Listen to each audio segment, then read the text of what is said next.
তো hello guys, আপনারা কিন্তু ইনস্টাগ্রামের এই মুহূর্তে একটা নতুন সমস্যায় পড়ে থাকতে পারেন। আপনারা যখনই ইনস্টাগ্রাম অ্যাপটিকে ওপেন করে নিয়ে এখানে যে নিচে ডিএম অপশন রয়েছে, আপনারা যখন এখানে এই ডিএম অপশনে ক্লিক করে নিচ্ছেন, এখানে কিন্তু ডিএমটি ওপেন হচ্ছে না। এমনকি আপনারা যদি এখানে স্লাইড করে নিয়ে এখানে ডিএম অপশনে আসেন, তবুও কিন্তু এখানে ডিএম অপশনটি কিন্তু কাজ করছে না। তো আপনাদেরও যদি এখানে ডিএম অপশনটি ওপেন না হয় কিংবা কাজ না করে, তাহলে আপনারা সেটিকে কিভাবে ফিক্স করবেন সেটাই জানাবো আজকের এই ভিডিওটিতে। তাই জন্য কিন্তু পুরো ভিডিওটি অবশ্যই দেখতে থাকুন। তো তার আগে ভিডিওটিকে অবশ্যই একটি লাইক করে দিন এবং এই চ্যানেলে যদি আজই নতুন এসে থাকেন, এখনই চ্যানেলটিকে সাবস্ক্রাইব করে রাখুন এরকম নতুন নতুন ভিডিও দেখার জন্য। তো আপনারাও যদি আপনাদের এখানে এই মেসেজ কিংবা ডিএম অপশনে ক্লিক করে নেওয়ার পরেও এই অপশনটি ওপেন না হয়ে থাকে, তাহলে কি করবেন? আপনারা কিন্তু এই স্টেপগুলি ফলো করুন। প্রথমে কি করবেন, এখানে ইনস্টাগ্রাম অ্যাপ থেকে কিন্তু আপনারা ব্যাক করে নেবেন এবং তারপর এখানে ইনস্টাগ্রাম অ্যাপটিকে ট্যাব এন্ড হোল্ড করে নেবেন এবং তাহলেই কিন্তু এখানে একটি অপশন পেয়ে যাবেন অ্যাপ ইনফো বলে। আপনি সেই অ্যাপ ইনফো অপশনে ক্লিক করে নেবেন এবং তাহলে এখানে একটি অপশন পেয়ে যাবেন স্টোরেজ ইউজেস বলে।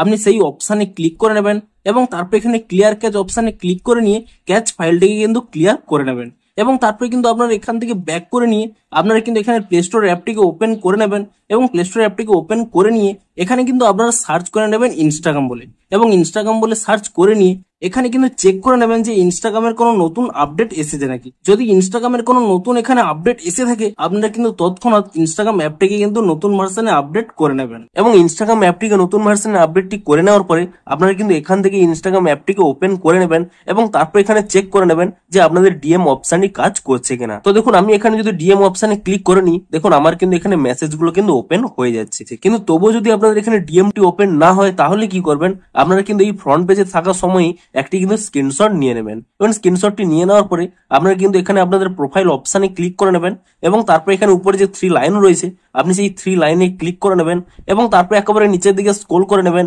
এখানে একটি অপশন পেয়ে যাবেন হেল্প বলে, আপনি সেই হেল্প অপশনে ক্লিক করে নেবেন এবং তাহলে কিন্তু প্রথমে একটি অপশন পেয়ে যাবেন রিপোর্ট এ প্রবলেম। আপনি সেই অপশনে কিন্তু এখানে ক্লিক করে নেবেন এবং তারপরে দেখুন এখানে যদি আপনাদের এই অপশনই অন থাকে, shake phone to report a problem, এই অপশনটি এখানে অফ করে নেবেন। তাহলে কিন্তু এখানে সেই অপশনটি পেয়ে যাবেন রিপোর্ট প্রবলেম বলে। আপনি কিন্তু এই রিপোর্ট প্রবলেম এই অপশনে ক্লিক করে নেবেন এবং তারপর এখানে ইনক্লুড এন্ড কন্টিনিউ এই অপশনে ক্লিক করে নেবেন এবং তাহলেই দেখুন ডিরেক্ট কিন্তু একটি স্ক্রিনশট চলে আসবে।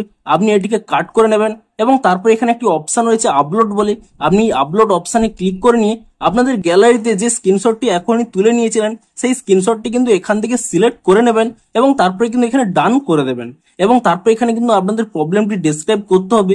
আপনাদের যা প্রবলেমটি রয়েছে তা কিন্তু এখানে আপনারা টাইপ করে দেবেন। তো তারপর এখানে উপরে যে সেন্ড অপশনটি রয়েছে সেই সেন্ড অপশনে ক্লিক করে দেবেন এবং তাহলে কি হবে, আপনাদের প্রবলেমটি কিন্তু ইনস্টাগ্রাম টিমের কাছে কিন্তু পৌঁছে যাবে। তারা আপনাদের প্রবলেমটি ভেরিফাই করে দেখবে এবং আপনাদের প্রবলেমটি যদি সত্যিই ভ্যালিড হয়, তাহলে কিন্তু একদিনের মধ্যেই কিন্তু আপনাদের একটি নতুন আপডেট দিয়ে দেবে এবং আপনারা কিন্তু পরের দিন ইনস্টাগ্রাম অ্যাপটিকে নতুন ভার্সনে আপডেটটি করে নেবেন। তাহলেই দেখবেন আপনাদের কিন্তু প্রবলেমটি ইজিলি সলভ হয়ে যাবে। তো এভাবেই কিন্তু আপনাদের এই প্রবলেমটি আপনারা সলভ করতে পারবেন। তো ভিডিওটি যদি একটু হেল্পফুল বলে মনে হয়, অবশ্যই একটি লাইক করে দিন। দেখা হচ্ছে আরো কোনো ইন্টারেস্টিং ভিডিওর সাথে। Thanks for watching.